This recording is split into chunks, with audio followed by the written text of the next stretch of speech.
హరే రామ హరే కృష్ణ. అందరు ఎలా ఉన్నారు? బాగున్నారని కోరుకుంటున్నాను. నా సంకల్ప యాత్రలో మనం 1వ చాప్టర్ 24వ శ్లోకం దగ్గర ఉన్నాం. శ్లోకం ఇలా చెప్పబడుతుంది. సంజయ ఉవాచ ఏవం ఉక్తో హృషికేశ గూఢకేశ భారత సైన్యోర్మధ్యే సత్పవితే రథం హోతం.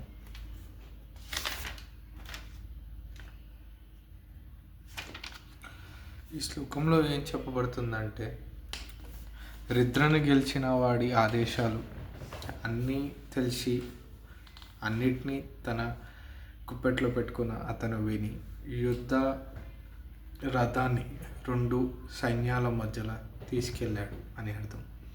ఇక్కడ మనకు అర్థమై ఉండొచ్చు రుద్రను గెలిచిన వాడు అని. అర్జునుడు అన్నీ తెలిసి అన్నీ తన గుప్పెట్లో వండుకున్నవాడు అంటే కృష్ణుడు.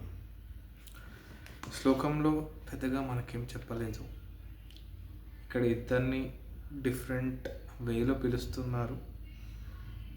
ఒకరు గుడకేశ అని అంటే రుద్రం గెలిచినవాడు, ఇంకోరు ఋషికేశ అన్నీ తన గుప్పెట్లో ఉంచుకోగలవాడు అని అర్థం. మరునాడు మరు శ్లోకంతో కలుద్దాం. హరే రామ హరే కృష్ణ, హరే రామ హరే కృష్ణ.